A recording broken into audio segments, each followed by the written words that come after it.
Welcome back dear students. हम अपनी total asset to debt ratio start कर चुके हैं और total assets to debt ratio का जो फॉर्मूला है वो है total assets divided by date.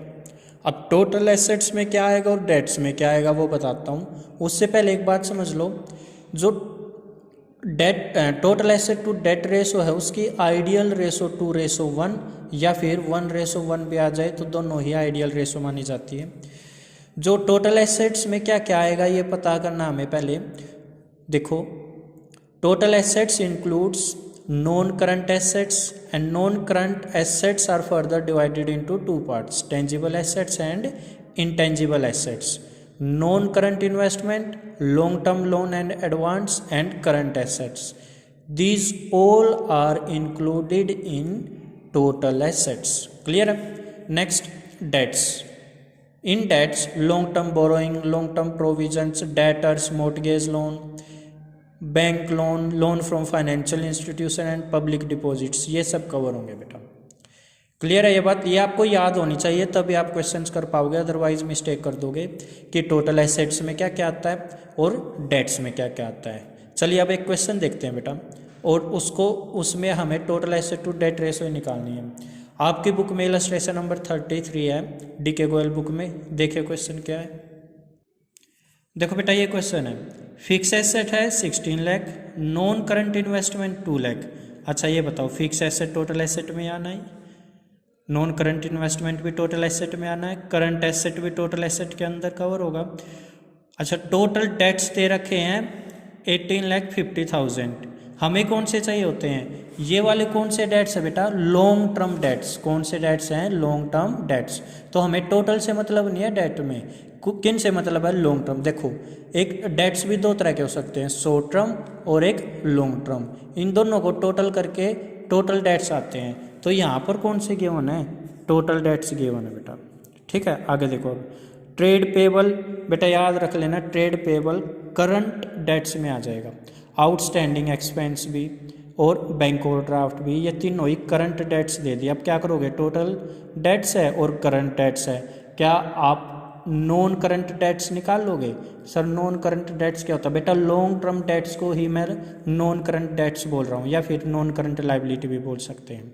तो देखो, लॉन्ग टर्म डेट्स कैसे निकाल रखे हैं इन्होंने, टोटल डेट्स में से ये तीनों माइनस कर दिए, ट्रेड पेबल, आउटस्टैंडिंग एक्सपेंस और बैंक ओवरड्राफ्ट। तो आपको एक बात और याद रखनी है यहाँ से कि trade payable, outstanding expense and bank overdraft ये होते हैं हमारे करंट डेट्स। क्या होते हैं? Current debts. और अगर टोटल डेट्स में से करंट डेट्स माइनस कर दें तो क्या आ जाएगा? लॉन्ग टर्म डेट्स आ जाएगा। ठीक है सर। अब देखो बेटा, आप फॉर्मूला लिख लो, total asset to debt ratio होता है फॉर्मूला। फॉर्मूले में आप ऊपर टोटल एसेट्स और नीचे डेट्स लिखोगे। Total assets fix asset total asset में आनी है, नॉन करंट इन्वेस्टमेंट भी करंट। ये टोटल करो, 25,60,000 आया। लॉन्ग टर्म डेट्स मैंने निकलवाई दिए थे, ये आए हैं 16 लाख। अब बेटा इनको पुट करो फॉर्मूले में, टोटल एसेट्स के नाम का आ जाएगा 25,60,000 और ये आया 16 लाख। अब इनको कट कर देंगे, ये रेशो आ जाएगी। क्लियर है ये बात? तो ये फर्स्ट क्वेश्चन था, total asset to debt ratio. बहुत ही सिंपल क्वेश्चन है बेटा। नेक्स्ट क्वेश्चन देखते हैं बेटा। अगला क्वेश्चन करने से पहले, नेक्स्ट क्वेश्चन करने से पहले आपको एक बात बता देता हूँ। जो कंपनी की बैलेंस शीट होती है, एक तो आपको ये बात याद रखनी है, वर्टिकल फॉर्म में बनती है। किस फॉर्म में? वर्टिकल फॉर्म में। आपको पता है बैलेंस शीट में दो चीज़ें आती हैं, एक तो लाइबिलिटीज आती हैं और एक एसेट्स आती हैं, ये बात भी पता है। ठीक है सर। अब देखो बेटा, लाइबिलिटीज़ में 3 हेडिंग हो सकती है, 3 हेडिंग्स हो सकती हैं लाइबिलिटी साइड, और एसेट्स में 2 हेडिंग्स होंगी। जो लाइबिलिटी में हेडिंग होगी वो क्या क्या होंगी? जैसे equity and liability, non current liability and current liability. और एसेट्स में होगी नॉन करंट एसेट्स और करंट एसेट्स। क्लियर है? अब सुनो, याद रखना बेटा, जितना टोटल करके लाइबिलिटी का आता है ना, उतना ही एसेट्स का आता है। एग्जाम्पल देखो, यहाँ पर टोटल कितना आया है? इक्विटी में हमारी इक्विटी है मान लो 500, नॉन करंट लाइबिलिटी है 400 और करंट लाइबिलिटी है 100। ऐसे ही नॉन करंट एसेट्स है 600 और करंट 400। तो इधर का टोटल आया लाइबिलिटी साइड का 1000 और एसेट साइड्स का भी 1000। मीन्स ये हमेशा इक्वल होते हैं, एसेट्स और लाइबिलिटी हमेशा इक्वल होते हैं, तभी तो बोलते हैं इसको balance sheet, means equal, balance mean equal होते हैं ये, ठीक है। चलिए अब एक छोटी सी बात बता रहा हूँ बेटा आपको मैं। मान लो आपको ना टोटल एसेट्स निकालना, आपको पता नहीं कितनी आएगी टोटल एसेट्स, ये निकालना है, ठीक है। तो आपके पास ना तो इन्फॉर्मेशन है नॉन करंट एसेट्स की ना करंट एसेट्स की। अगर इन्फॉर्मेशन होती नॉन करंट एसेट्स और करंट एसेट्स, प्रॉब्लम ही नहीं थी, इनको टोटल करके निकाल देते, बट ये है ही नहीं हमारे पास, और बोल दिया कि आपको टोटल एसेट्स निकालनी है। तो कैसे निकाल सकते हैं, हमें अब एक बात पता चल चुका है बेटा, एसेट्स का टोटल जो आएगा वो लाइबिलिटी के टोटल के इक्वल होगा। मीन्स जितना इधर होगा लाइबिलिटी एसेट साइड उतना ही लाइबिलिटी साइड होगा। तो ये इन्फॉर्मेशन है नहीं मेरे पास, तो मैं एक काम करूं, इनको अगर मेरे पास ये है इक्विटी है, नॉन करंट लाइबिलिटी है, करंट लाइबिलिटी, अगर इनको मैं टोटल कर दूं तब भी तो वही आना है जो एसेट्स का टोटल करके आना, क्योंकि लाइबिलिटी का total will be equal to total of assets. Clear है ये बात? ठीक है। तो अब मैं एक फॉर्मूला बता रहा हूँ बेटा, अगर आप, अच्छा इक्विटी का दूसरा नाम आपको पता है क्या होता है बेटा? Share holders fund. क्या होता है? Share holders fund. Sir balance sheet में बस यही आता है और कुछ नहीं बेटा, मैंने केवल हेडिंग लिखी है, इनके अंदर बहुत सारी चीज़ें आती हैं, वो मैं आपको याद कराऊंगा, इससे फर्स्ट वाला जो चैप्टर है उसमें याद कराऊंगा।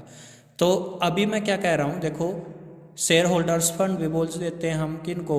इक्विटी को। तो लिखो एक बार, टोटल एसेट निकालनी है ना, तो एक काम करो इन तीनों को टोटल कर लो, तो लिखो share holders fund plus non current liability plus current liability. ठीक है, क्या इसको मैं इक्विटी लिख सकता हूँ? बिल्कुल लिख सकता हूँ बेटा, equity plus non current liability और करंट लाइबिलिटी, मीन्स ये टोटल कर लूँगा। अच्छा बेटा लाइबिलिटी को डेट्स भी बोलते हैं, आपको पता है ना, लाइबिलिटी को क्या बोलते हैं? डेट्स भी बोलते हैं। तो एक काम करूँ, इन दोनों को मिला के मैं ये लिख दूँ, ये टोटल डेट्स हैं। क्या बेटा? ये टोटल डेट्स। तो फॉर्मूला क्या बन गया? Equity plus total debts, equity plus total debts. Clear है? तो फॉर्मूला हमारा नया क्या बना? Equity plus total debts equal to total assets. ये बात याद रहेगी। चलिए अब एक क्वेश्चन करते बेटे। बेटा ये क्वेश्चन है, देखो आपको शेयर होल्डर्स फंड गिवन है 14 लाख, टोटल डेट्स गिवन है 16 लाख, करंट लाइबिलिटी है 4 lakh, total asset to debt ratio निकालनी है, हमें पता है फॉर्मूला क्या है, टोटल एसेट्स लिखो divided by debts. Total assets कैसे भाई, कैसे निकल सकते हैं? टोटल एसेट्स गिवन नहीं है तो हम एक फॉर्मूला लगा सकते हैं टोटल एसेट्स निकालने के लिए। मैंने अभी आपको बताया, अगर आप शेयर होल्डर्स फंड में ऐड कर दो टोटल डेट्स, क्या ऐड कर दो? Total debts, debts mean liability होती है, मीन्स 14 लाख है और टोटल डेट्स कितने हुई? ये है 16 लाख है, तो हमारी टोटल एसेट हो गई 30 लाख।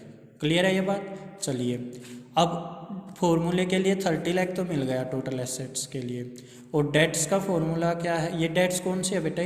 ये हैं long term debts, long term debts, ये बात हमें पता है।